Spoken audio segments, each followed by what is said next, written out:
পাপের মূল উৎস হচ্ছে তিনটি। এক নম্বর হচ্ছে কি অহংকার।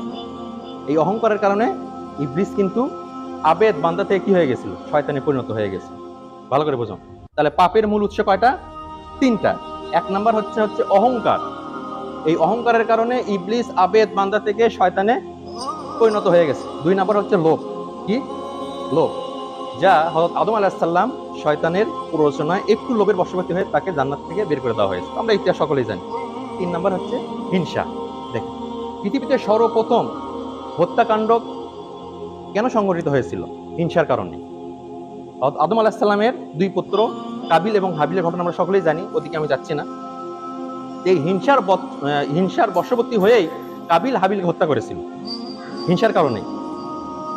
যখন কাবিল হাবিলকে হত্যা করলে রাসূলুল্লাহ আলাইহিস সালাম বলেছেন যে পৃথিবীতে যত হত্যাকাণ্ড পরিচালিত হবে কিয়ামত পর্যন্ত, তার পাপের একটা অংশ কার ঘাড়ে যাবে? কাবিলের ঘাড়ে যাবে, কারণ দুনিয়াতে সর্বপ্রথম সেই হত্যাকাণ্ড ঘটিয়েছে। তাহলে প্রথমে কি ছিল? অহংকার, তারপরে কি? লোভ, তারপরে কি? হিংসা। এই তিনটে হচ্ছে কি পাপের মূল কারণ। আপনার ভিতরে অহংকার না থাকলে আপনার দ্বারা পাপ হবে না, আপনার ভিতরে লোভ না থাকলে আপনার দ্বারা পাপ হবে না, আপনার ভিতরে যদি হিংসা না থাকে তাহলে কি আপনার দ্বারা পাপ হবে না।